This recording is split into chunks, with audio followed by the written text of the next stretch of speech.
Oh my god, hey guys, I am like literally dying. Like, I think you can see the reflection of the sweat on my face.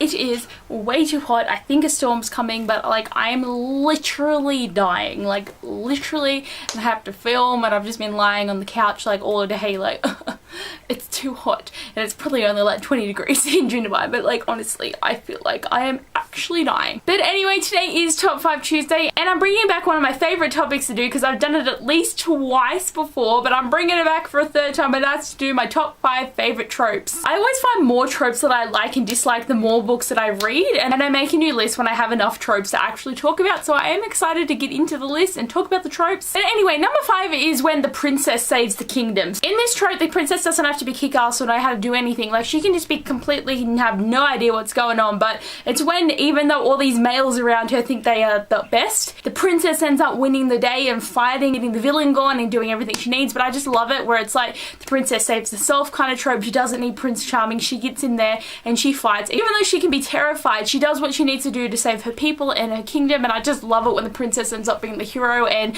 there is a lot of books where the princess is a hero, but they always have that Prince Charming character around them, and I love the trope when there isn't that Prince Charming character, like just a normal dude, but I love it. Number 4 on my list is when males fall in love with females without realizing they're actually in love. This isn't an insta-love thing, but you do see the attraction. This generally happens in multiple POV stories because you see the way that they talk about the female character and start to respect them and then really like them, and always talking about things about them, and they're always like, no, I can't say this stuff in my mind. But it's just the fact that you as a reader can see that they're clearly in love with this character, but they don't realize it yet, and it gets so much, like, it's just so much different when it's a male though than a female. But I love it so much, and it makes me happy because you just see and they're like, you're gonna be in love and you don't even know it, and I just think it's amazing. Number 3 on my list is the fake dating trope. I absolutely love it because this brings two people together that you never thought would be brought together, and then they have to depend on each other and learn so much about each other in a short span of time, and then they realize that they actually love each other more than their significant others that they were with before that, which is kind of odd, but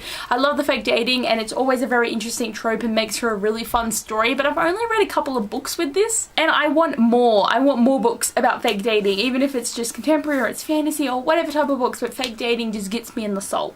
Number 2 on my list is actually multiple POVs. Like, this I can see as being a trope because not every book does it, but it's something that you sort of see as a consistent through some stories. But I think multiple POVs is actually a really good idea to see the different opinions and minds of all the different characters, but also when characters aren't together, so you actually see that journey, and it makes it so much more angstier because it's like the male's over here somewhere and the female's been captured and you're like, ah! Multiple POVs are just something I really like, but there is some books that don't do it very well, and they can sound like the exact same characters even though they're meant to be separate POVs. But I definitely think multiple POVs make for an interesting story. And number 1 is one that I have used before, but it's enemies to lovers, and it's a little bit different from hate to love because like they're clearly on opposite sides, and then they start to have respect and love for each other, and then they get together, and I'm just like, I love it so much. And generally the villain sort of has like a redemption arc because they want to be better for their lover, and I'm just like, yes, I love it so much. It speaks to me on so many levels, but it always is really angsty as well though. So it's a good trope, but it's always going to be very, very angsty, and I